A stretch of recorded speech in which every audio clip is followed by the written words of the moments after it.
Good afternoon and welcome to our webinar series on climate change analysis using GIS tools.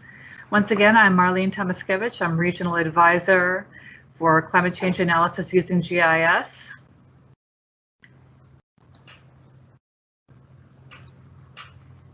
Again, this is part of a webinar series. This is number 5. Today, we're going to take a little bit of a break from using ArcMap and GIS tools to talk about how we can access these global and regional climate data sets and platforms for your use. Once again, my colleague Jolal Omer will be moderating this session. She can answer your questions via the Q&A chat. And at the end of the session, we will select some questions to answer live. During today's session, we'll be talking about what is CORDEX. We've discussed a little bit about CORDEX throughout all of these webinar modules, but we're going to look at the data a little closer. We're going to look at how to access and navigate the ESGF open source platform. The ESGF is a huge database which includes CORDEX and other climate data sets. And then we'll be looking at the maps and data sets that are available from the RICCAR Data Portal. And as a bonus little talk, we're going to talk about the regional hydrological outputs that were conducted over RICCAR in case you are interested in our hydrological data. So with that, let's get started. So what is CORDEX? CORDEX is a regional climate downscaling experiment, which was initiated by the World Climate Research Program several years, about a little over a decade ago. And it was stemmed from the need to coordinate framework for evaluating and improving regional climate downscaling techniques. It was meant to homogenize the technique, have an overall common platform, have an overall methodology, and naming convention, etc. There are currently 14 CORDEX domains, and of course, many of these overlap each other. We've talked about the MENA-CORDEX domain or the Arab domain kind of having common areas with the African domain here, and as well as a little bit of the European domain, some of the Asian domains. So here's the first 8 domains. And here are the remaining domains. Again, all of our work thus far has been focusing on the MENA domain, which we also call the Arab domain. But you may have reasons to access other data sets if you might be working in other areas or may have other data needs. Note that the upcoming MESREC domain outputs will not be considered part of CORDEX. It's sort of a side project that we've initiated, and so it's not subjected to the same requirements that CORDEX demands. And it's to be determined where those data sets will be available. Most likely it'll be on our regional knowledge platform, but if it's accessible on other data sets, that's to be decided at a later time. A little bit more about the MENA-CORDEX domain. We've been focusing on the RICCAR outputs, but several contributors have done research and done climate downscaling for this MENA-CORDEX domain, and they've listed here. We have primarily, for the RICCAR data outputs, we have focused on the data sets that were developed by SMHI. But again, the MENA-CORDEX domain is hosted by the Cyprus Institute, and these different research institutes have as well contributed toward the MENA-CORDEX domain. With that, there are several simulations that have been conducted. And the simulations I've listed only focus on projections with the driving GCM models shown here, the different spatial resolutions, the different research agencies and the RCM that they have used, and the period. This is all based on CMIP5, which is basically considers the historical period 2005 and earlier, and the scenarios, the RCP 4.5, the RCP 8.5, etc., are from 2006 and later. Currently, the only data sets that are available for download on the ESGF are the ones I have highlighted here, both by SMHI and by this institution in Turkey. And these are all data sets that have not been bias corrected. The bias corrected outputs that we've been using throughout this webinar series are only available from the RICCAR Data Portal or by direct request from us. But in this context, we're going to focus on the raw outputs, the ones that are not bias corrected. And again, those raw outputs are developed by SMHI, and they're available on the SGF. As I mentioned in the previous slide, all those outputs are based on CMIP5. Coming soon, it was originally projected to be this year or next year. It is unclear if that's currently on track. It'll be most likely next year for CMIP6, and those modeling outputs are currently in progress. So at a minimum, these climate modeling outputs must include one historical modeling output, and the historical period will shift a little bit to be from 1950 to 2014 instead of until 2005. And one projected modeling output, which will be 2015 through the end of the century.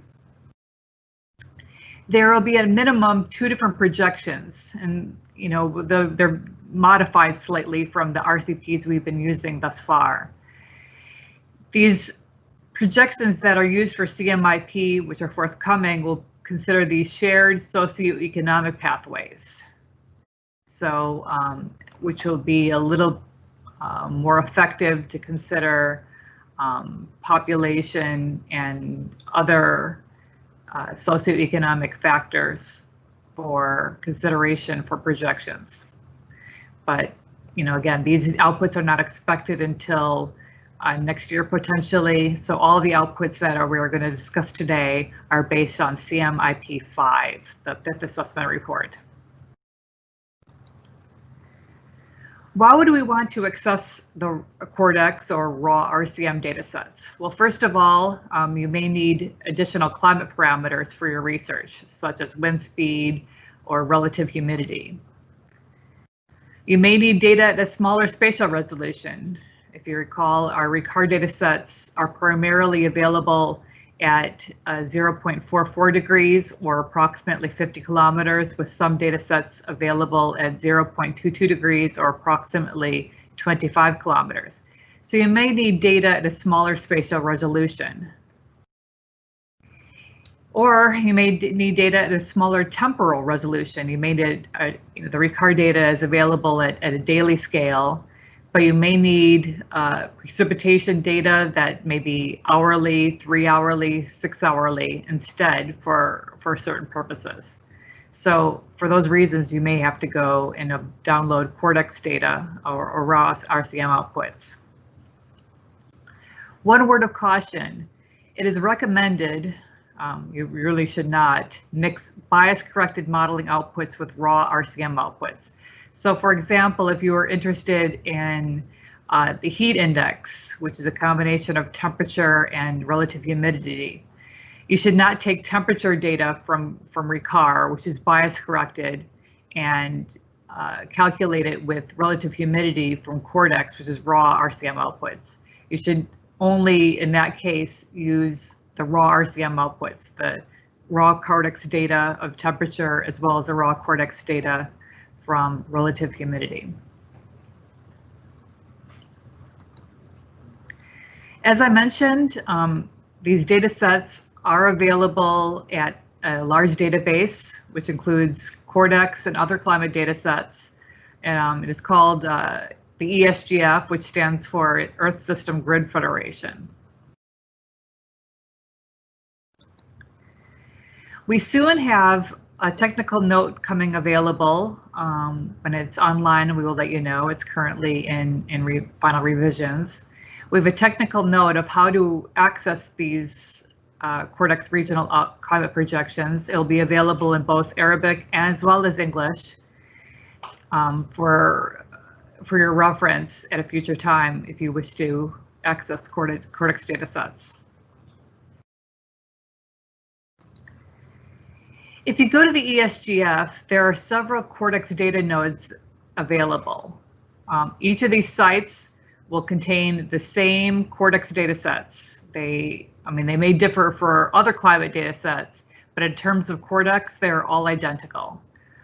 My personal preference is to use the data node from Sweden, the SMHI data node, and all the examples I'll be showing here are based on that site. But again, if you have a preference for any of the other data sets, the other data nodes, they will all contain the same data. I've had better luck personally using the Swedish website.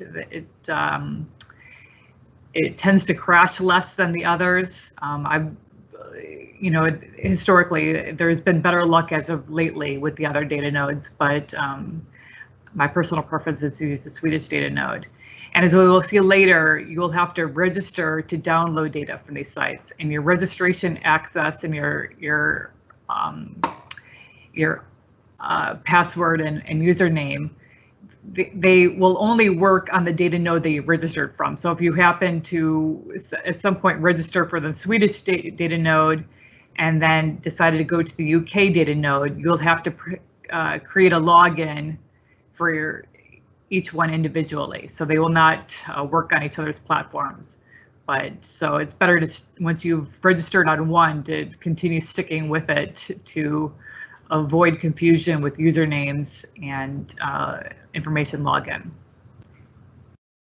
And again, I'll be using examples from the Swedish data node for this webinar module. So once you go into the data node and log in, the home page is similar to this. To access CORDEX data, you go to here and select CORDEX. Very simple. So once you're in the CORDEX site, to look at it, you can either search for data manually by typing in precipitation, temperature, etc. Or on the left side, you will see these different data filters, which will help pare down your data, because initially, if you were just to type in precipitation and temperature, you would find the data sets for all of the CORDEX domains, all of the driving GCMs. You'll have many data files to select from. So it can be very difficult to navigate what you're looking for. So these data filters can help shorten your data sets to select from based on what you're specifically looking for. And we'll go through each of these data filters momentarily. So if you were to look at project, because we have selected CORDEX on the initial home page, CORDEX will be the only option shown under CORDEX. And following under each of these data filters, you'll see a number in parentheses. So, for example, for CORDEX, there are over 146,000 options available. There will be 146,000 data sets available. So obviously you want to use more data filters to limit the number of data sets you're selecting from. And then each of these data filters, you can check the option. The option is irrelevant here because the only project is CORDEX itself. So you could check this or leave it blank. It doesn't matter. Once we look at domain, you will see all these different domains. So for example, if we were to see CAM 22, which CAM is Central America, this is the Central American domain at 0.22 degrees or approximately 25 kilometers. So if we just select that option in the filter, all of those data sets will become available, and you can see the number of data sets that are available completely here. Some data sets will also have either the domain name followed by its resolution, or the domain name followed by its resolution with a little I following. The numbers with the domains without an I are computed using the native computational grid, which we'll look at in the next slide, the difference. The domains with an I following have been interpolated to conventional latitude longitude, which is nice in the sense that it's a lot more user-friendly, but it is often available only for monthly and seasonal data. It's not necessarily available for daily or sub-daily data sets. So that's the downside. So in terms of the comparison between the domains that are native computational grid versus the interpolated grid. So for example, here's for the European domain at 0.11 degrees, which is approximately 12.5 kilometers. You can see in this upper graphic, you know, if you look at the resultant data set, it's in a projection that's the native computational domain. It's a rotated computational domain. And you can see it does not overlay the background shapefile. It's shifted southward and a little bit westward. So that makes it a little more complicated for use. And we'll look at how to resolve this issue in a minute. However, if you were to look again at the interpolated data set, the set with an I following, you see it's not quite a rectangle because it's been converted to conventional latitude longitude, but it does overlay the background shapefile, so it's in a projection that most of us are more familiar with. Luckily, this is a moot issue for our domain. The computational domain in this upper graphic, as well as conventional latitude longitude, are very conveniently in the same projection. So you'll not need to convert and have data compatibility issues if you are downloading data from CORDEX for the MENA Arab domain. So that's one benefit. But again, this is not necessarily the case for different domains. So if you were to download data from either the European domain or other domains that have a differing rotated projection, one method to convert from rotational to conventional is to access a conversion tool from a company called AgroMetSoft. And here's their website for more information. They have a proprietary software if you want to download and convert the entire NetCDF. It's called NetCDF Extract.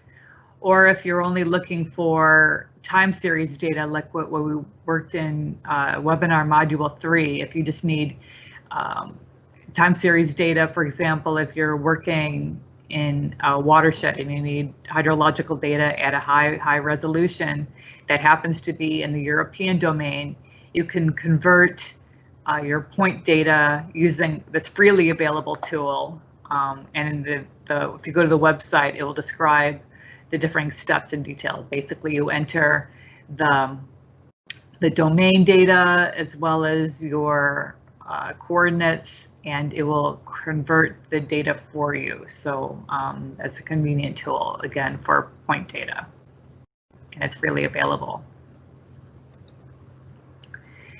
So then going down on our data filters from the ESGF, you can select your climate parameter either by its abbreviation here on the left, and because they're not necessarily immediately recognizable, you can either select them by this or by their full name, which is the filter below, which can help for searching for data. Here's a list of the more common variables you may be interested in. As we talked about in webinar module 3, the advantage of RICCAR data is that it uses units that we're more familiar with, such as degrees Celsius for temperature and millimeters per day for precipitation. So as a reminder, here are the units if you were to download data from CORDEX, including the raw data outputs from the MENA domain, it will use these units of measurement. So if you do use these, you may have to convert to make into more conventional coordinates for usage. And a full list of variables are available at this table with this website here at the bottom. You may notice that there's potential evapotranspiration as well as surface runoff and total runoff available from CORDEX. Note that these data sets are downscaled from global climate models. So for RICCAR, what we did is we did regional hydrological modeling. And again, at the end of this webinar module, we'll be looking at those data sets. Those for RICCAR were based on modeling. They're not downscaled from the global climate models. So the results from RICCAR will be considered much more accurate. So I want to make that differentiation. But if you need to, want to compare data or have other purposes, again, these data sets are available, but they are downloaded, downscaled from global climate models themselves. They're not based on hydrological modeling. Under experiment, you will see the different experiments that are available. The evaluation data is based on ERA interim data, which is reanalysis data. And it helps if you were to, you need to compare for bias. If you happen to be using raw CORDEX data and you want to determine the bias, whether an area is, modeled hotter or if it's modeled wetter, higher precipitation, you can compare it here. For RICCAR, this was done for both the raw outputs as well as the bias corrected outputs, and that's available in our technical notes if you are interested. Under experiment, there's also historical data and 3 different RCPs, 2.6, 4.5, and 8.5 available, depending on your specific need. Under time frequency, you can see all these different frequencies available. They're generally self-explanatory. FX is data sets that are time independent. There may be there's 1 or 2 data sets that don't necessarily have any dependence on time. They're static. So those would be marked as FX. And then monthly as well as seasonal data is available as well, in addition to hourly and daily and sub-daily. So once you've selected all different filters, you'll see your constraints here. For example, I've selected the MENA-44 domain, TAS for temperature, and RCP 8.5, and it will list all of the different output options that are available using those filters.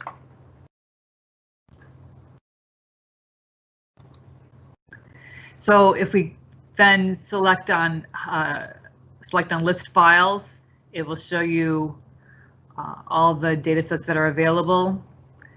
Daily data here tends to be in 5-year increments, so the file size is pretty substantial. And then you can see the naming convention. We talked about naming convention of NetCDF files during webinar module 2. You can see that the naming convention of all the different files are quite similar to the RICCAR data sets. But again, you're searching for data based on the filters, so it should be somewhat easy to obtain the data that you are looking for. Anyone can search for data online, but however, if you want to download data, you will have to register on the data node website. And again, logins are not, they're unique to the particular data node that you are using at that current time. Your login data will not be available to be used on other data nodes. You'll have to create another one if you want to use another data node. So to create a username, you just simply create an account. You will see it on the upper right corner of the website. You will need to create a user profile. Each of these are pretty self-explanatory. When you enter a username, you can enter a username that you wish, and you will receive, once you're done with your registration, you will receive an email. And in that email, it will include what is called an OpenID login. That's your username, and it will be this entire file will be your login. So you're only selecting this last little portion, but you'll have to use this entire name here as your login, and this will be included in your email that you receive upon registration completion. At the bottom of the site, some people ask me if, what the COG is. It's just an ESGF, full name of the ESGF site for climate data, and if you wish, you could subscribe to their email list, and they'll occasionally send you updates if you're interested. So that basically looks quickly at raw RCM outputs from CORDEX and how to download those data sets. Now, many of you, because we've been working with RICCAR data, it's bias corrected, may be wondering where you can obtain bias corrected data from other CORDEX domains or other climate data. So what you do is, when on that initial login page that I showed you, where we first selected CORDEX, instead of selecting CORDEX, we will select all projects, and that's how you obtain bias corrected data. Unfortunately, as of currently stands, the only domain that is available with bias corrected data, including ours, the RICCAR data sets that are bias corrected are not available from the ESGF. So they're only available from our RICCAR Data Portal. So the only data sets that are currently available that are bias corrected are from the European domain. And we will obtain this data again by selecting all project. So instead of, once we do that, we'll see several options. If you have interest, you can select any of these different climate data projects, for your interest. But in terms of bias corrected data, we would select this option called CORDEX Adjust. If you're interested, CORDEX RECCLES, for your information, is just a subdomain based on Germany and relevant water basins.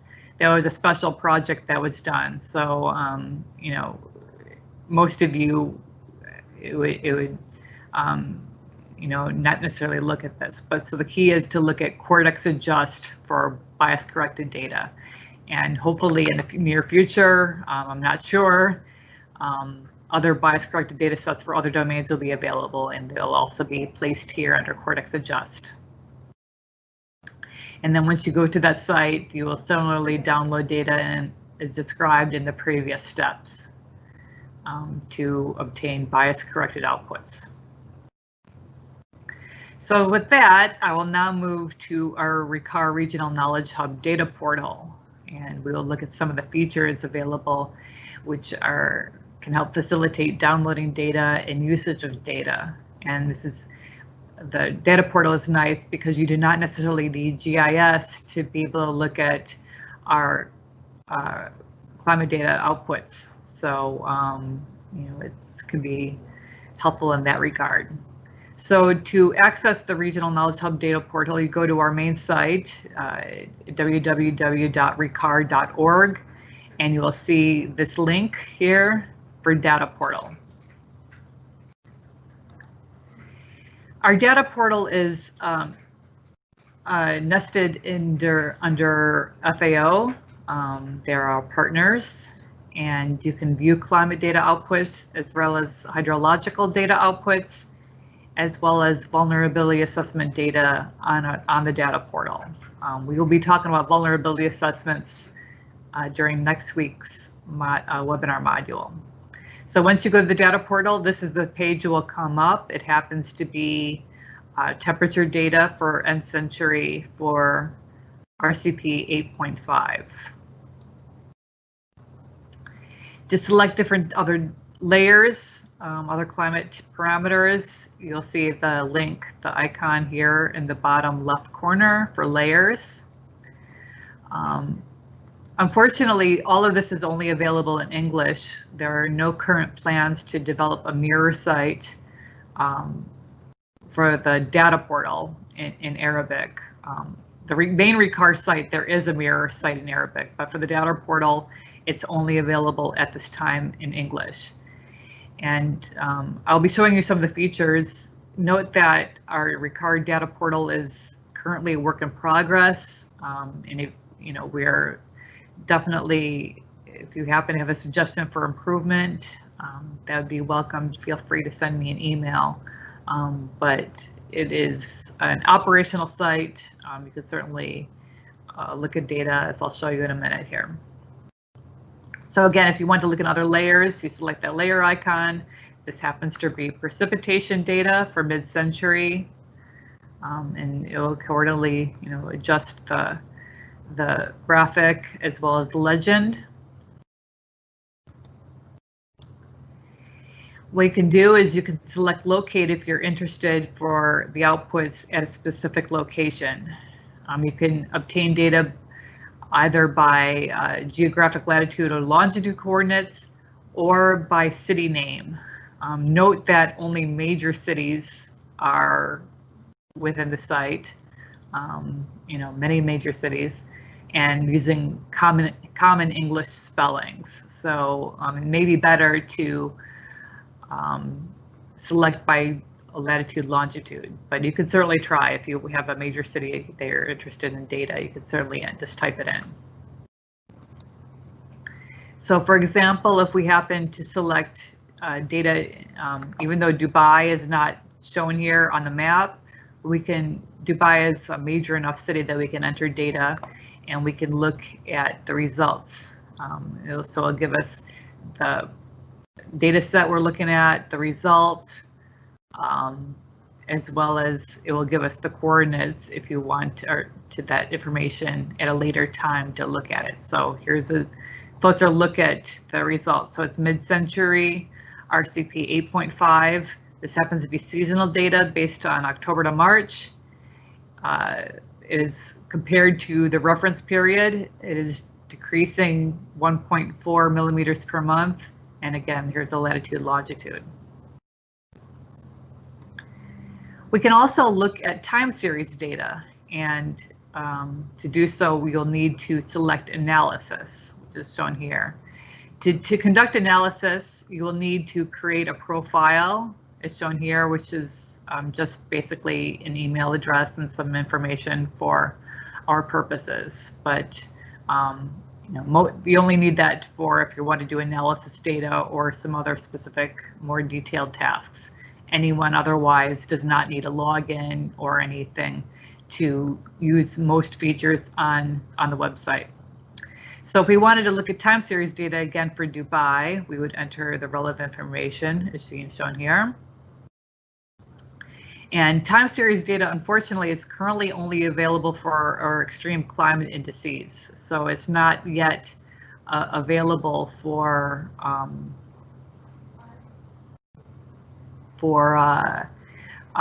precipitation and temperature. So if we're looking at time series data, we want to select time series, the data set. You will have to select the particular global climate model you are interested in. It will not automatically create an ensemble or anything. So you'll have to do each individual driving GCM separately. The climate scenario you want to, and as of now, again, as I mentioned, it kind of is a work in progress. So it has this year listed, but right now that's not applicable. We will select our, we're doing a point series. We select a point, it happens to be Dubai. And then we kind of define our parameters. So we define our, time we want to start, which will be from January 1st of 1951 all the way through December 31st of 2100. And once that's all done, we say clicked on run operation, and we will have a result similar to what looks here. And then you can download that data to be used for other purposes. You select these 3 bars. It will say download CSV, and CSV files are compatible with Excel or other spreadsheets if you are interested in. So again, as it currently stands, these are only available for the extreme climate indices. We are hoping that this will be available for precipitation temperature shortly.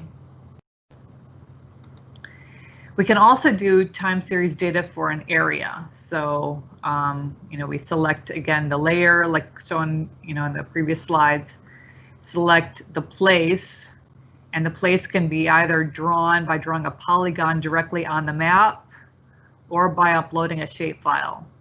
I caution you with shapefile upload. The shapefile should be a simple shapefile, basically like country boundaries or something along those lines, a watershed area. It shouldn't be a shapefile that has multiple polygons. For example, cropland areas of the Arab region, those will have many, many polygons, and the data portal is unable to handle such a large data set, so a complicated data set. So it should be a simple shapefile that you can upload, and it will calculate the results. So by drawing a shapefile, I in this case, drew a little polygon based on the Jordan River Basin. And here are the results for R10 based on the GFDL ESM2M model. And it will show the shaded area in blue shows the maximum, so to show the range. And then this orange line is the average based on that area. And you can again, click on these 3 bars and select export to CSV file. And if you open that CSV file in Excel, it'll have a result similar to like this. So it'll have the average as well as the range, the low and the high. Unfortunately, at this time, this doesn't have the capability to extract every single pixel, all the little grid squares, the 50-kilometer or 25-kilometer grid squares. It'll only give you the average as well as the range. So if you want data for each little grid cell, you'll have to do point calculations for each grid cell within your area of interest. But even so, this is a nice little feature which can be helpful for reporting. Next, we have our hydrological data, kind of a similar setup. Our hydrological data, we're going to look at the end of this presentation on our hydrological data. So there's data based on 2 different models, and we'll be looking closer at those 2 different models momentarily. And data is available for both runoff and evapotranspiration. So this current view happens to be evapotranspiration for end century based on RCP 8.5.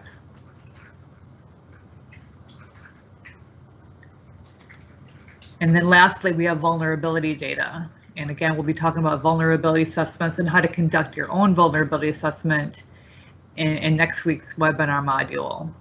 And so the data sets that were used for RICCAR as well as their outputs are available from our data portal. This happens to be population density.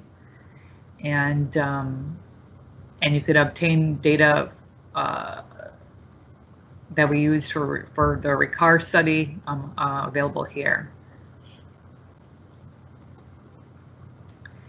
On our site, we have access to a data catalog in addition to this map view. So to select the data catalog, you select on the link shown here.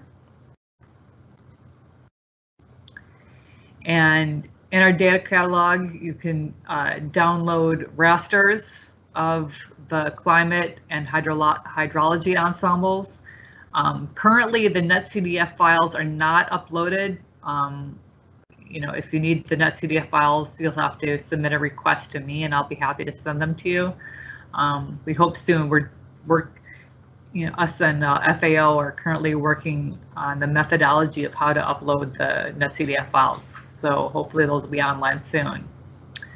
In addition, if you were to go to the vulnerability assessment data, you can download the indicators, the outputs for actual values and classified values, indicator fact sheets, and statistical data on all of the different indicators. And again, we'll be talking about this more next week, but they are all available online for your use, for transparency purposes for RICCAR, as well as your use for studies if you're interested. Our data portal came online March last year, and since September we've been collecting data on data portal demographics. Here's kind of a summary table through the end of last month of all the users, and we're happy to see, you know, overall our number of users has been kind of steady. Many users from Egypt, many users from Lebanon, but as of last month, pretty much every Arab state is using our data sets, or looking at the data portal. And it looks like we're on trend for July to be even a higher number. So that's very exciting. So I'm glad the word is getting out about our data portal for more and more users.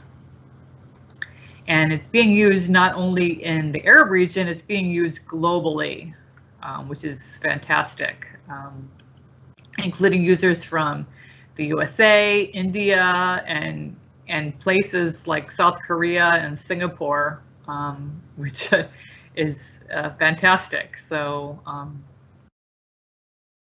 it's, and again, numbers are increasing, which is very, very exciting.